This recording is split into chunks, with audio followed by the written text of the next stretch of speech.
എൻ്റെ പേര് ധനലക്ഷ്മി. ഞാൻ ഗുരുവായൂരിൽ നിന്ന് വരുന്നു. ഞാൻ ഉണ്ടാക്കാൻ പോകുന്ന ബിരിയാണി കൂന്തൽ ബിരിയാണിയാണ്. കേരള സ്റ്റൈല് കൂന്തൽ ബിരിയാണിയാണ് ഉണ്ടാക്കുന്നത്. ഫസ്റ്റ് നമ്മൾ ചെയ്യുന്നത് കൂന്തൽ വേവിച്ചെടുക്കുകയാണ്.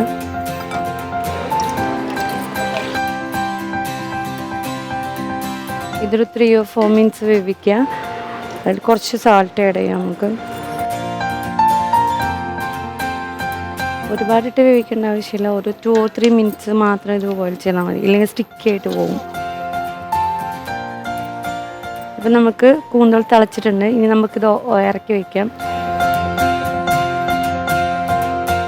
അടുത്തൊരു പോട്ട് വെച്ചിട്ട് നമുക്കിനി ഗ്രേവി തയ്യാറാക്കാം. എണ്ണ ചൂടായി തുടങ്ങി. നമുക്കിനി ഒനിയൻ ചേർക്കാം.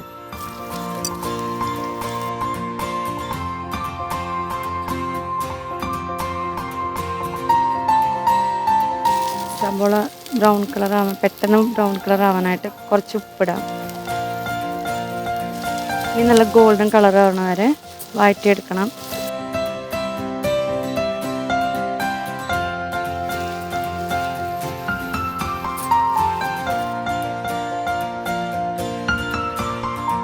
നെയ്യ് ഒഴിക്കാണ്. നെയ്യും കുറച്ച് ഓയിലും കൂടെ മിക്സ് ചെയ്തിട്ട് ഒരേ രീതിയിൽ അരിഞ്ഞിട്ടുള്ള സബോള ചേർക്കാം. ഇത് നല്ല ഗോൾഡൻ കളർ ആവണ വരെ വറുത്തെടുക്കാം.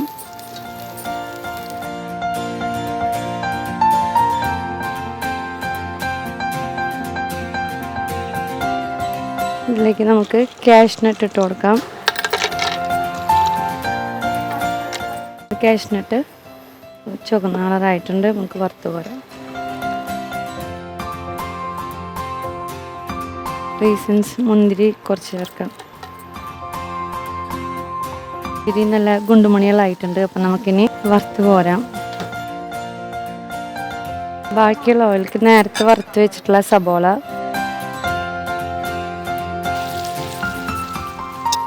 നന്നായിട്ട് വാടണം. വാടേണ്ട കാരണം എന്താണെന്ന് വെച്ചാൽ സ്ക്വിഡിനൊരു മധുരമുണ്ട്. അപ്പോൾ ആ മധുരം നന്നായിട്ട് എടുത്തറിയും സബോള വാടിയിട്ടില്ലെങ്കിൽ. നമുക്കിനി ഇതിലേക്ക് ഇഞ്ചി വെളുത്തുള്ളി പേസ്റ്റ് ചേർക്കാം. നമ്മുടെ ഇഞ്ചി വെളുത്തുള്ളി പേസ്റ്റ് വാടിയിട്ടുണ്ട് കേട്ടോ. ഇനി നമുക്കിതിലേക്ക് ചേർക്കേണ്ടത് 2 ഇടത്തരം തക്കാളിയാണ്. വലിയ തക്കാളിയാണെങ്കിൽ ഒരു 1.5 ഒക്കെ ചേർത്താൽ മതി കേട്ടോ. തക്കാളി നന്നായിട്ട് വെന്ത് ഉടയണം. ലക്ഷ്മി. അതെ, യെസ്, ലക്ഷ്മി. നമ്മളൊരു പേരുള്ള ഒരു പേര്. ലക്ഷ്മി ഫ്രം ഗുരുവായൂർ, തൃശ്ശൂർ. എനിക്കൊന്ന് ഗുരുവായൂർ കഴിഞ്ഞ പ്രാവശ്യം ഒന്നും സന്തോഷമായി. കൂന്തൽ ബിരിയാണി. കൂന്തൽ നാടൻ സ്റ്റൈല്. സ്റ്റോക്ക് എടുത്തിട്ട് അത് നമ്മുടെ കണവ. അതെ അതെ. സ്റ്റോക്ക് എടുത്തിട്ട് ആ സ്റ്റോക്കിലാണോ റൈസ് വേവിക്കുന്നത്? അപ്പൊ നല്ല ഫ്ലേവർ ഉണ്ടാവും. അപ്പൊ അതുകൊണ്ട് ഞാൻ മഞ്ഞപ്പൊടി അത്ര ഇട്ടില്ല. കാരണം റൈസിൽ പിന്നെ മഞ്ഞ കളർ വരും. എനിക്കത് അത്ര ഇഷ്ടമല്ലാത്തതുകൊണ്ട്. അപ്പൊ വേവിച്ച് കട്ട് ചെയ്ത് വെച്ചിട്ടുണ്ട്.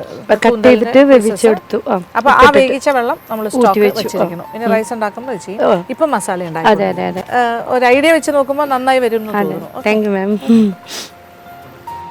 നമ്മളുടെ സബോള, തക്കാളി, ഇഞ്ചി, പച്ചമുളക്, കുറച്ച് മഞ്ഞൾപ്പൊടി, മുളക് പൊടി, ഗരം മസാല, ഇത്തിരി ബിരിയാണി മസാല ഒക്കെ ആഡ് ചെയ്തിട്ടുള്ള മസാലയിലേക്ക് ഫസ്റ്റ് ഒരു പിടുത്തം മല്ലിയില, ഒരു ഫുൾ കൈ പിടുത്തം മല്ലിയില ഇട്ടിട്ടുണ്ട് കേട്ടോ. അതിൻ്റെ പകുതി പുതിനയില. നോക്ക് പറ്റും.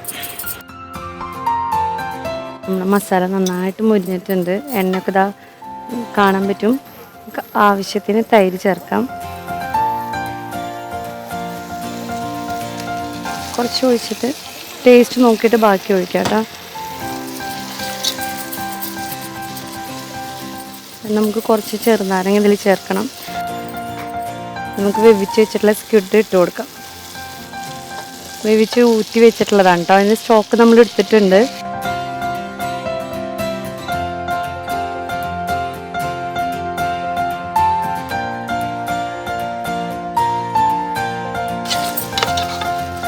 നമ്മളിവിടുത്തെ ഈ കൂന്തലിൻ്റെ കുക്കിംഗ് കഴിഞ്ഞു. അപ്പോൾ ഇത് നമുക്ക് തീ ഓഫാക്കാം.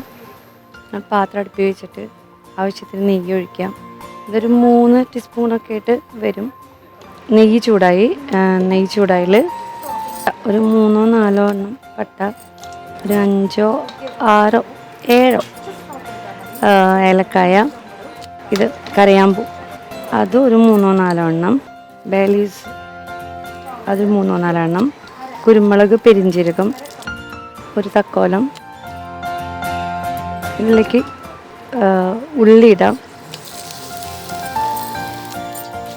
നമുക്ക് അതിലേക്ക് റൈസ് ഇടാം.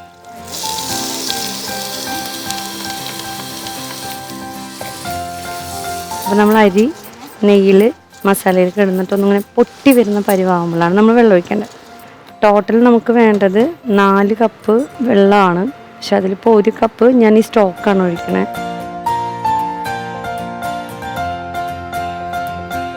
നന്നായി അടി ഇളക്കി എടുക്കണം. കാരണം ഇല്ലാച്ചാൽ അടിയിൽ എന്തായാലും പിടിക്കും. അപ്പോൾ ചോറിൽ ഉപ്പിടുമ്പോൾ അത് രണ്ടിലും ഉപ്പ് ആലോചിച്ചിട്ട് വേണം ഇതിൽ ഉപ്പിടാനായിട്ട്. അപ്പം നമ്മൾ ചോറ് വെള്ളം വറ്റി തുടങ്ങി. അപ്പം അതുകൊണ്ട് തന്നെ ഞാനിപ്പോൾ ചോറ് ഇറക്കി വെക്കുകയാണ്. ഹായ് ലക്ഷ്മി. ഹായ് ലക്ഷ്മി, എവിടെ വരെയായി? ഓൾമോസ്റ്റ് നോക്കൂ, കണവ മസാല ഇസ് റെഡി. ഇനി റൈസ് റെഡി ആയിക്കൊണ്ടിരിക്കുന്നു. അതെ. ഇനി നെക്സ്റ്റ് പ്രോസസ് ദം. വേറെ കാര്യം ശ്രദ്ധിച്ചോ, ടേബിള് സ്പിക്ക് ആൻഡ് സ്പാൻ ക്ലീൻ. അപ്പൊ ക്ലീൻ ചെയ്യും അല്ലേ? അതെ അതെ, വെരി പർട്ടിക്കുലർ അല്ലേ ആ കാര്യത്തില്. നീറ്റായിട്ട് വീട്ടിലും ഇങ്ങനെ തന്നെയാണ്. അങ്ങനെ തന്നെയാണ് കുക്ക് ചെയ്യുന്നു. കുക്ക് ഇടയ്ക്കിടയ്ക്ക് നമുക്ക് ഹാർഡ് വർക്ക് ഇല്ല. ഇത് കഴിയുമ്പോ ഓക്കെ നമുക്ക് നേരെ റെസ്റ്റ് എടുക്കാം. അതാണ് സംഭവം. ഇല്ലെങ്കിൽ നമുക്ക് ഇതിനും ഒരു ക്ഷീണം, അത് കഴിഞ്ഞ് ക്ലീൻ ചെയ്യാൻ ഒരു ക്ഷീണം അതില്ല. ഇത് കുക്കിങ്ങിന്റെ ഇടയിൽ തന്നെ ക്ലീൻ ചെയ്ത് പോകും. അത് നല്ലൊരു ഐഡിയ ആണ് കേട്ടോ. എനിക്ക് തോന്നുന്നു എല്ലാവർക്കും ഫോളോ ചെയ്യാൻ പറ്റുന്ന നീറ്റായിരിക്കും. Okay, thank you. യെസ്. ഇനി നമുക്ക് ലെയർ ചെയ്യണം. അപ്പം നമ്മൾ ദമ്മിടാൻ പോവാണ്. ഫസ്റ്റ് ലെയർ നമ്മുടെ ഈ കൂന്തളാണ്.